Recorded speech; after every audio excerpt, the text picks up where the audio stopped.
nós temos no Brasil várias áreas rurais, várias de vários tamanhos, vários perfis de propriedades rurais. Então, pessoas que produzem gado, agricultores, fruticultura, hortaliças, vários tipos de produção que podem ser desenvolvidas dentro da área rural. Inclusive, tem muita área rural que é utilizada hoje única e exclusivamente com lazer, como lazer. Então, aquela pessoa que veio da terra, trabalhou uma vida inteira na cidade, mas tinha o sonho de ter uma terra para poder cultivar seu próprio alimento, enfim, tem lá uma terra que não é efetivamente o sustento, o ganha-pão da família. E tá tudo bem.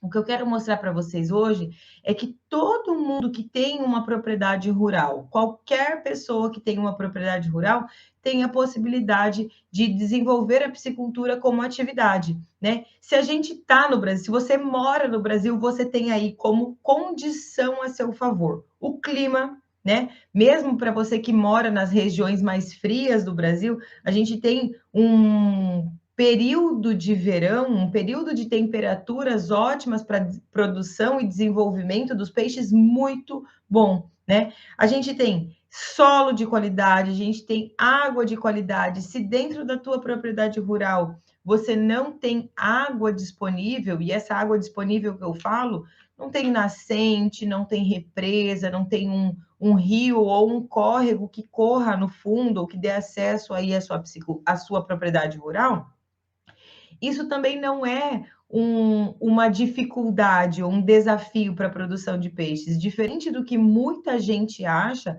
para produzir peixe, você não obrigatoriamente precisa ter água renovando, água passando ali o tempo todo dentro do viveiro. Não precisa, tá? O que precisa é você conhecer os métodos de produção de peixes e, com isso, através da estrutura que você tem disponível, adaptar e adequar para a tua estrutura. Então, por exemplo, se você tem uma propriedade rural e essa propriedade rural não é uma propriedade que possua a água como recurso natural ali dentro dessa área, tá tudo bem. Se você tiver um tipo de solo que segure a água, né, que não seja um solo que infiltre muito, você pode produzir peixes tranquilamente ali, utilizando água através de captação de chuvas, tranquilamente, eu falo tranquilamente porque existem várias regiões do país onde isso é completamente possível, tá? E ainda existem, é claro, outras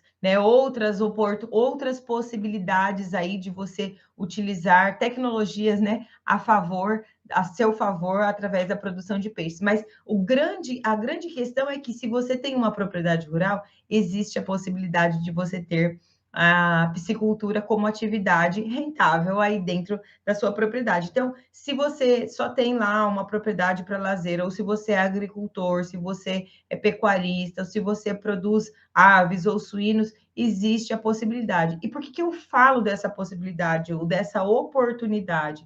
Porque tem muita gente que tem essa possibilidade de desenvolver a piscicultura na propriedade e que acaba deixando passar. E você pode utilizar, por exemplo, a renda, né, ou a rentabilidade aí, ó, o faturamento da piscicultura como uma segunda fonte de renda, ou eu gosto às vezes de dizer o seguinte, você pode usar a renda da piscicultura para pagar a conta de energia da sua propriedade, para pagar as férias de final de ano da sua família, ou para bonificar e remunerar melhor um funcionário, por exemplo. Além de você agregar valor à propriedade rural que você tem, porque se você parar para pensar é o seguinte, a piscicultura, ela é diferente de vários outros tipos de produção animal e de produção vegetal também, ela entra em lugares onde nenhuma outra atividade entraria. Quer ver um exemplo? Área de mina ou área de várzea, né? Áreas que são alagadas.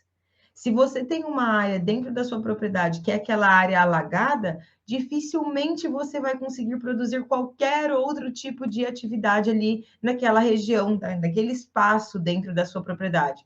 Por quê? Porque não dá para colocar pasto para colocar bovino. A gente não consegue colocar agricultura em áreas de várzea, em áreas alagadas. A gente não consegue colocar pecuária, porque você não consegue ter um pasto, né, numa área alagada. Você não consegue construir, muitas vezes, um barracão, porque é uma área ali que tem mina, por exemplo.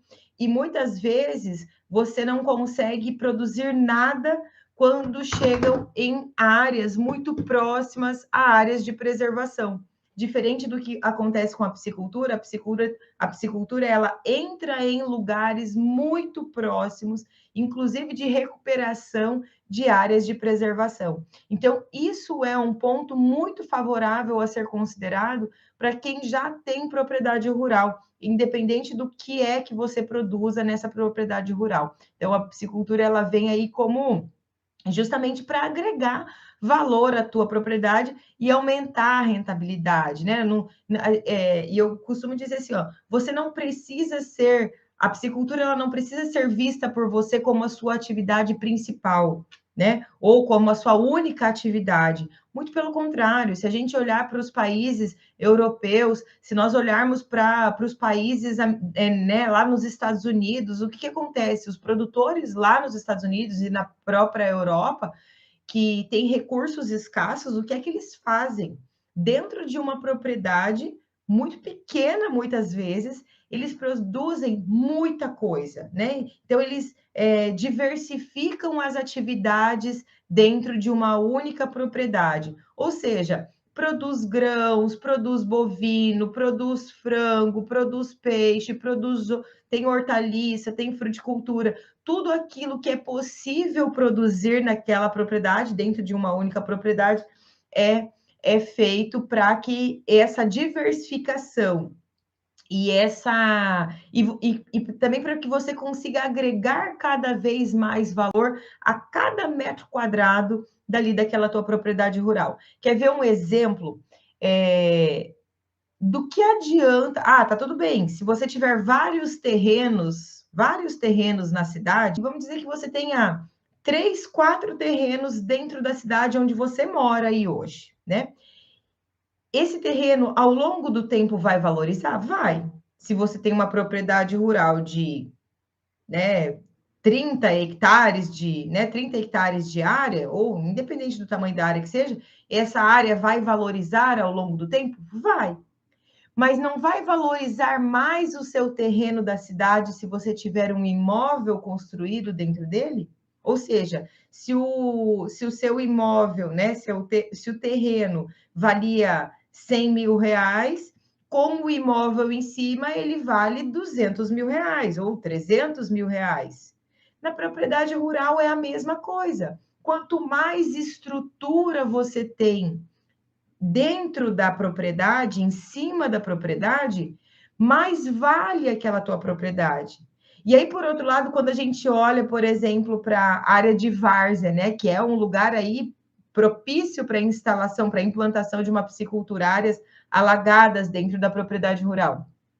Se você não tem um viveiro de piscicultura implantado nessa área, onde é uma área alagada, aquilo é visto como área de desvalorização da propriedade, inclusive, de desvalorização, porque é uma área que a pessoa vai ter que pagar por aquele espaço de terra, mas que ela não vai poder produzir nada, né? Então, olha o quanto isso é legal, né, de a gente avaliar, opa, mesmo que amanhã ou depois eu decida vender essa propriedade, ter viveiros de piscicultura em cima da propriedade valoriza ainda mais a tua propriedade rural.